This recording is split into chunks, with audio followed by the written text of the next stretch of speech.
पाकिस्तान में शवाल जो चंड नज़र न आयो। ईद उल फितर 3 मई अंगारे ॾींहुं थींदी। शवाल जो चंड ॾिसण लाइ चेयरमैन मौलाना अब्दुल खबीर आज़ाद जी सदारत हेठ मरकज़ी चंड ॾिसणी कमेटी जो इस्लामाबाद में इजलास थियो। इजलास खां पोइ प्रेस कॉन्फ्रेंस कंदे चेयरमैन मरकज़ी चंड ॾिसणी कमेटी मौलाना अब्दुल खबीर आज़ाद चयो आहे त पाकिस्तान में कंहिं बि जाइ ते चंड नज़र अचण जी शाहिदियूं नाहिन मिलियूं।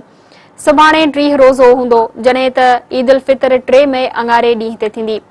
मौलाना अब्दुल खबीर आज़ाद चयो आहे पाकिस्तान जी अक्सर इलाइक़नि में आसमान साफ़ हो। इत्तफ़ाक़ राय सां फ़ैसिलो कयो वियो त ईद उल फितर 3 मई ते मल्हाई वेंदी। मरकज़ी चंड ॾिसणी कमेटी जो चवणु आहे त लाहौर, कराची, पिशावर, कोयटा समेत आज़ाद कश्मीर जे इलाइक़नि में बि चंड नज़र नाहे आयो। होॾांहुं अरब ऐं नॉर वारनि मुल्कनि में सऊदी अरब, यूएई ऐं ॿियनि मुल्कनि में सुभाणे ईद उल फितर मल्हाई वेंदी। बरतानिया में बि सुभाणे ईद मल्हाई वेंदी, जॾहिं त अफ़गानिस्तान में अॼु ईद उल फितर मल्हाई वई।